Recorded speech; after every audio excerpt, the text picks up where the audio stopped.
Hey everybody, this is Andy Hall and you're listening to the Best Advice Ever Show. This is the show where people come on and talk about the best advice they ever got regarding their jobs, as well as advice they got to help them be a better person.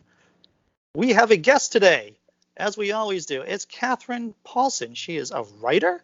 She writes at the blog Without a Crystal Ball. Without a Crystal Ball. I'm going to say that right. Without a Crystal Ball. Also has a YouTube channel by that name, and is a co-host of the YouTube show, the Non Sequitur Show. Is that about right, Katie? Yeah, that's me. Yeah, that's good. So how are you doing today? I'm really good. How are you? You always seem, you've been a guest on the Naked Diner podcast, and you always seem to have this positive energy, and I never have that kind of positive energy, and I'm very envious of you. What's your secret? Caffeine. Caffeine, I like that. I like that. Adderall. Oh, that's right. Maybe I should try some of that Adderall stuff. Yeah. If that would make me happy consistently. I'm actually just a pretty positive person. I don't have that. I've always been kind of a glasses half full type person and try not to dwell on stuff and get sucked into drama or I don't know, which is crazy because when you think of my column, I feel like all I'm doing is exposing negative things, but it all comes from a place of helping people make better decisions and understand what's out there and, inform people. So, yeah. Right. You're not a mean-spirited person, though, you delve into some pretty shady areas. Yes, I do. Seedy. Seedy. Right. So let's talk about advice. Now, there are two basic categories: the best advice you ever got professionally, and of course, the best advice you ever got to help you be a better person. Which one do you want to start off with? We could start professionally. Okay. So I think, I can kind of look at professional advice in sort of different subsets within my life. But my father worked in the public health field his entire career. And something that he instilled in me is the importance of being reliable, on time, not calling in sick, being who you say you are, being conscientious and respectful, and really, being a good team player with other people. And seeing him model that throughout my life, I think helped me see what is important within the corporate world. When I finally got into the corporate world, I think, some of the best advice from one of my former bosses was related to not getting stuck in the distractions of what you can't control within your workplace and what you can't control related to your work.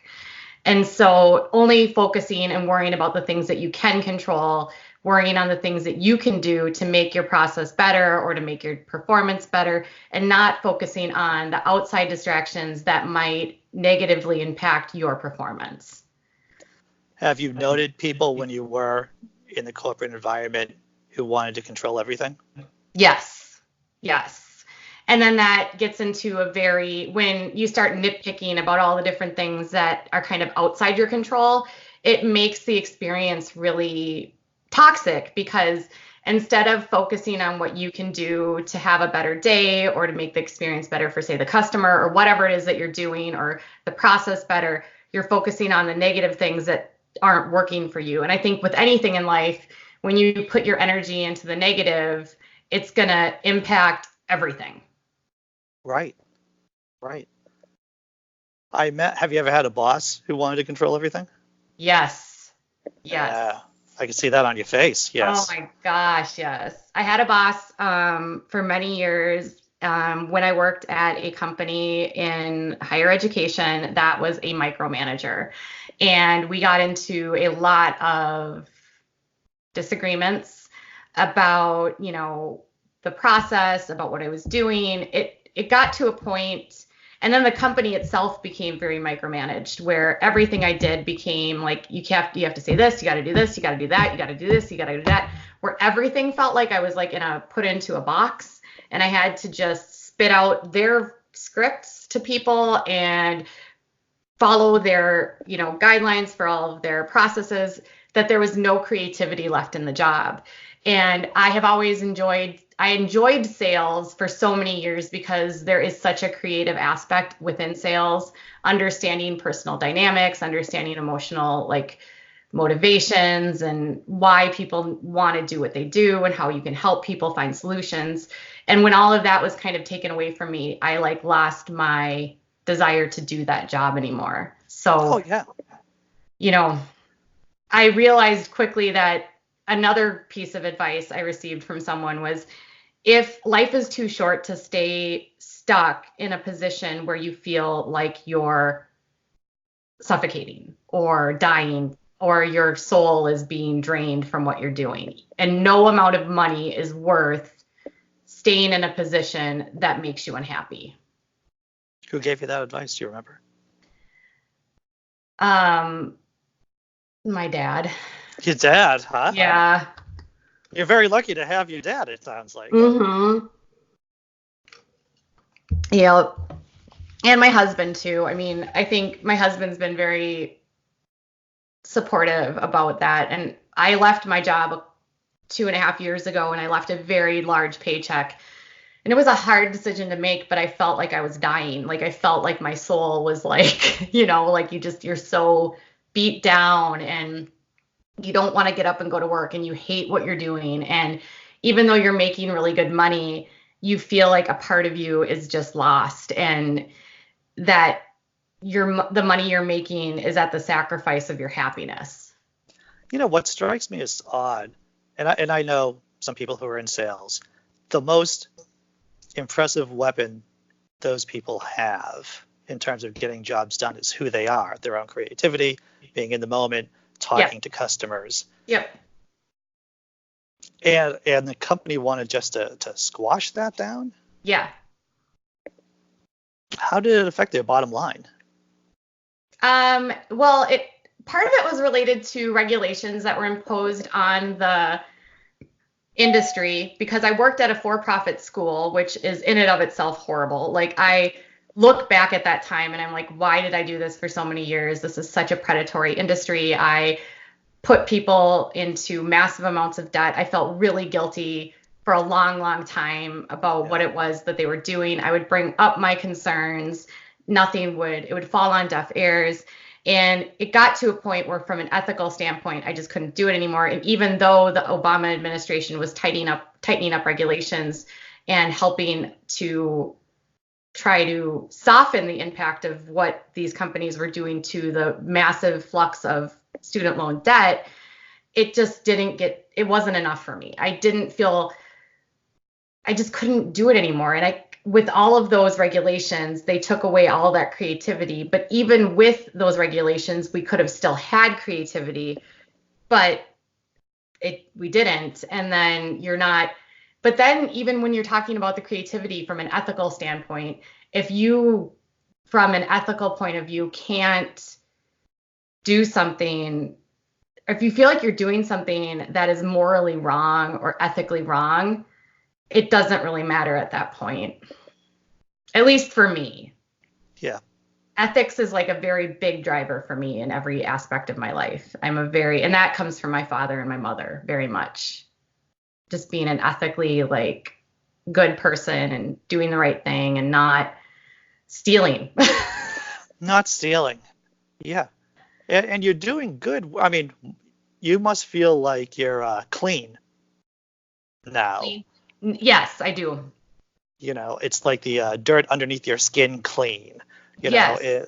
In the sense that you're doing good work. You're exposing fraud. Yes. I was reading through one of your blog posts, and it was about makeup and and about hair in makeup. Oh, the mold, yes. And the mold. Yes. And that seems super gross, if I'm going to use such bold language, Katie. Yeah. Super gross. Yeah, it's disgusting.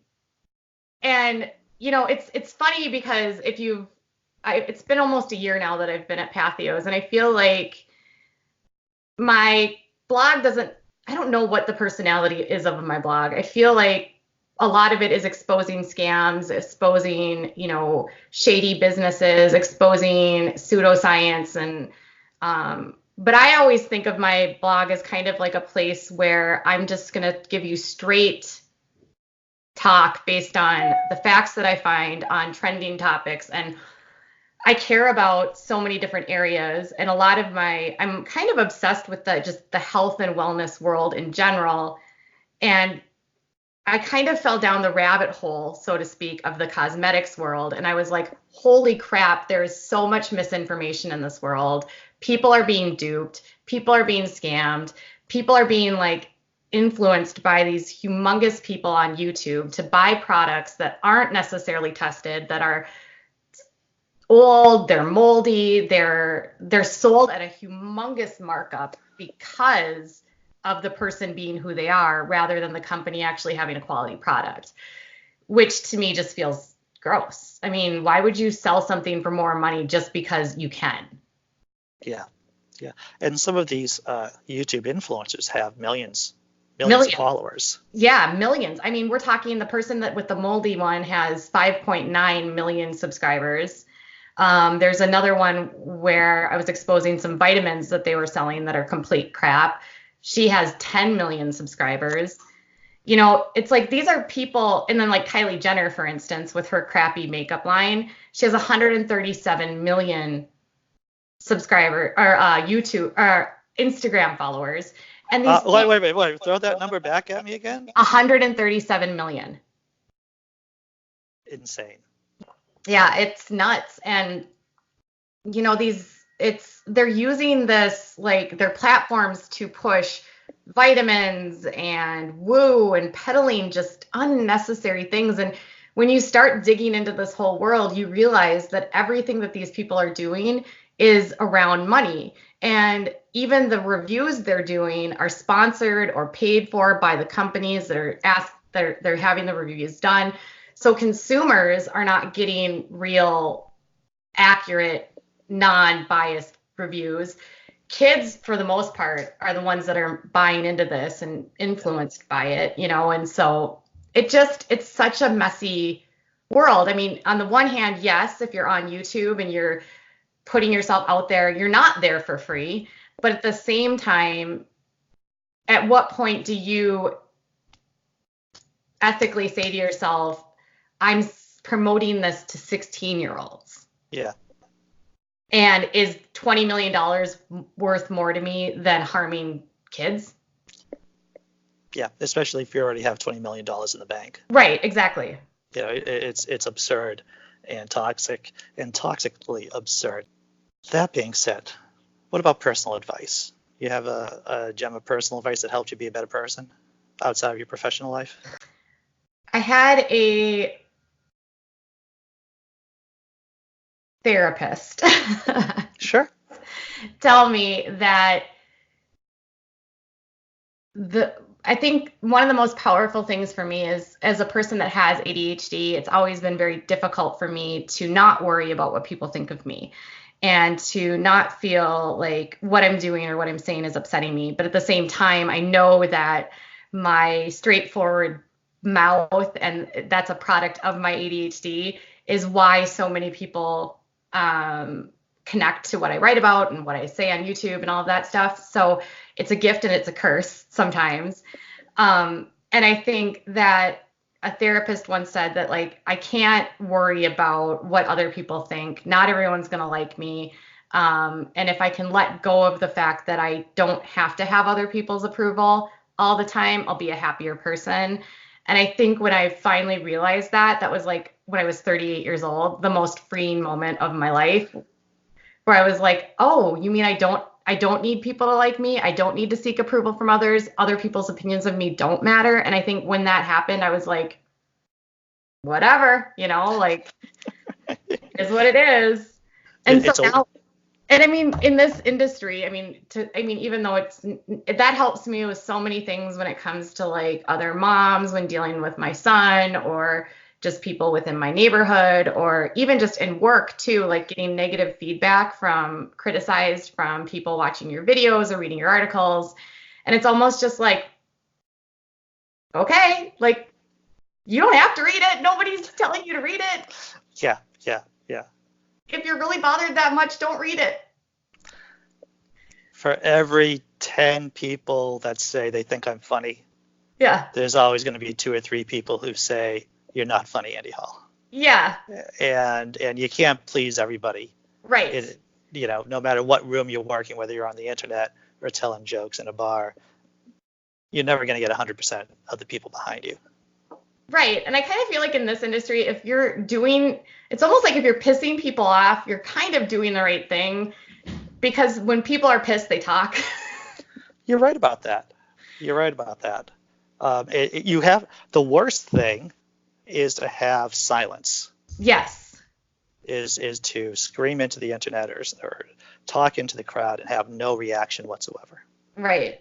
Not that I'm motivated to get a negative reaction, but a lot of times I feel like successful when the people I'm exposing get angry, because then I know they've seen what I've written and they realize that their con isn't, it's been exposed, and they don't like that. And then they'll try to protect that, because either they don't think it's a con, or they don't want to be exposed for having the con, or whatever it is, and so be it. You're right. Anger is part of the process. Yeah.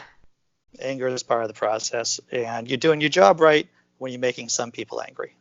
Yeah. I mean, obviously not a lot of people are angry. I think for the most part, consumers that realize, holy crap, I was duped, that kind of like, that makes me feel satisfied. Or if I write about something and like it's about misinformation around vaccines or birth or, stuff you feed your kids, and someone says to me, I had no idea until I read your column that wasn't real. Great. That's fantastic. That's a great feeling. Yeah. And that's really, I think, what motivates me, is the hope that there's people out there. I realize you're never going to get the people that are like on the very, the people that really buy into it. You're never going to get them to change their mind. But there's this huge group of people that are just sort of like in that middle area that are like, I don't know, is it good? Is it bad? Am I supposed to do this? Is it real? Is it not? And sometimes people just want someone that will say to them flat out, it's not. And then I don't just use my opinions. I always try to use sources like the FDA, the CDC, scientific journals as. I've seen you cite sources. Yeah. Yeah. Good stuff. So that it's not just my opinion. It's like, this is literally what they're saying about this. And yeah. Yeah. Well, you do good work, Katie Paulson. Thanks. Well, I think this is a good place to stop. Where can people find you online? I am on YouTube. My channel is Without a Crystal Ball. I'm on Facebook at Facebook/Without a Crystal Ball. I spend a lot more time these days on Twitter, which is WOA Crystal Ball. I actually feel like it's easier to interact with my readers and fans through Twitter, because a couple sentences is easier than reading novels on Facebook. Twitter's a good resource. It is. And Twitter's more compatible with YouTube. So. Oh, there you go. Yeah. Well, thanks for coming on the show. Best advice ever, Katie Paulson. Thank you. Yay!